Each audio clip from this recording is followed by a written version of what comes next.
Hello and welcome to another update video about Terra Luna. Just wanted to emphasize here that I think this correction for Terra Luna is not over yet. The last video we did break already below $50. That was here a few days ago.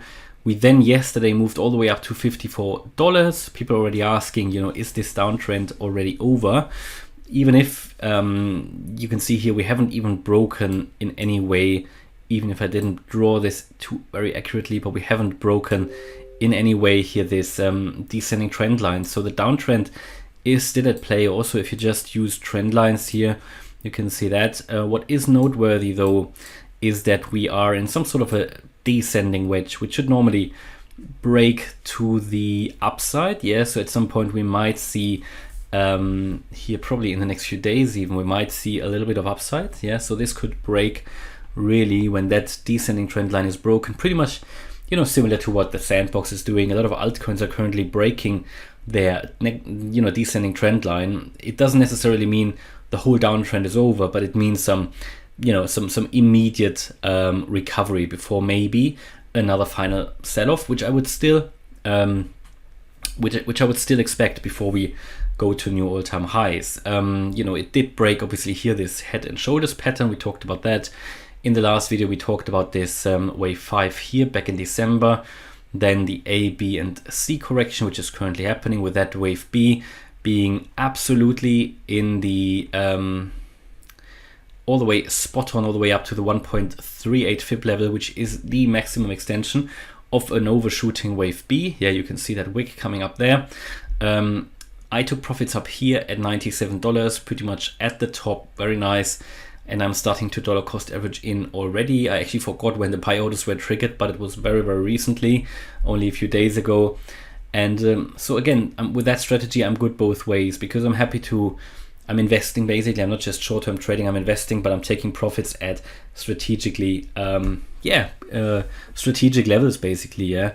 We're coming down here. I think we're gonna see and retest the $200 line. I think 200-day line. I think that'll be a crucial one. That's currently here sitting at $45.50. So if you see that hit, yeah, then from here, if there is a strong reaction to the upside, I think that is when this descending trend line could break, and also this descending wedge could actually break to the upside.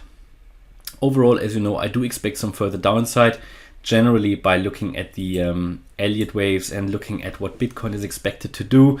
And if this is an ABC correction, we should really see a price below $47. Now, so far that hasn't happened yet, and you can see that here, that is the wave A, that wick that came down here, all the way down to, yeah, pretty much $47.50. Yeah, what on here on Binance, the exact level, 1 second, the exact level was $47.73.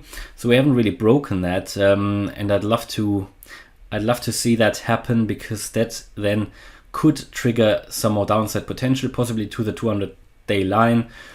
But if we lose the 200-day line, then I think we're gonna see the next fib level, which is at $41.78 here. If you lose that level, then you're going to go down all the way to $33.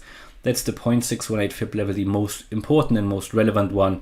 And if you're breaking that, then we're gonna see here, I think, $21. Here at the 0.618 is where my target area starts. That's where I think in the correction the price is going to go.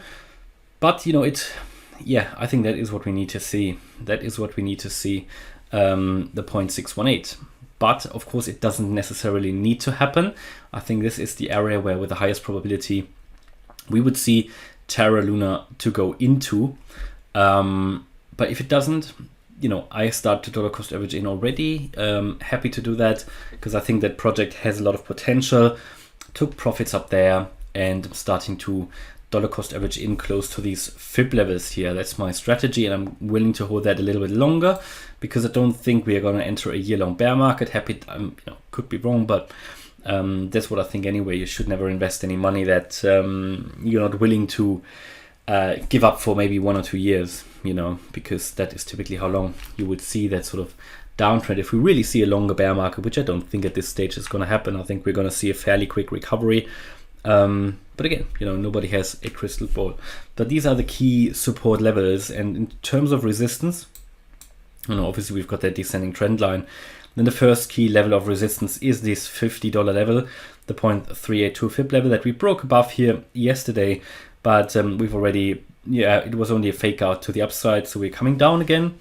Above that, then we've got $63. That's the 0.214 fib level, but I think we're still quite far away from that. I think that is a level that could be reached if we really break this descending wedge to the upside. But generally, more generally, in line with my expectation for Bitcoin, because I do expect Bitcoin to drop another, certainly 20%, maybe 30%.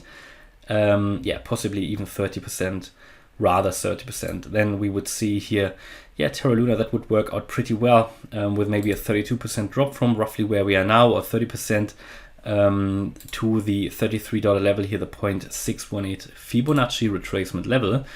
And if we look on the weekly chart, I mean, we've only just now, because it did perform really well before here, and it did have a late bull run, we've only now just started to see that correction. Here I warned you because we were getting overboard on the weekly especially, and that is where I then also took profits close to that area, and I made the channel members aware. And we've since then seen here this bearish cross, and I think there is therefore more downside potential that we can expect.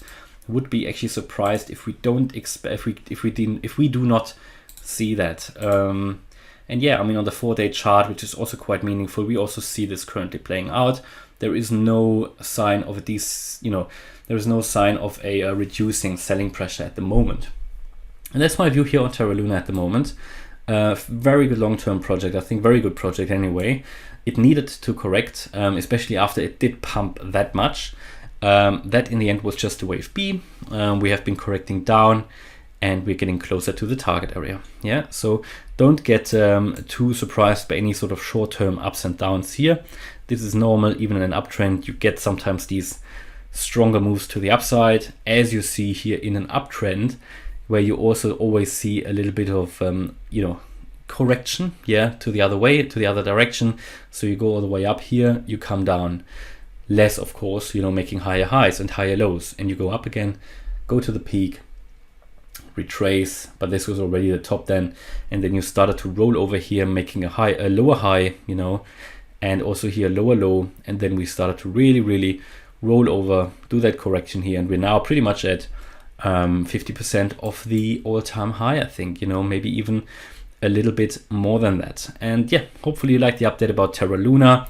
If you liked it, please smash the like button and subscribe. And if you really like the content, want to see my own buy and sell orders and join a really good community on Telegram and Discord, then maybe consider to join as a channel member, and you can find the link for that in the video description. Thanks a lot for watching. Bye-bye.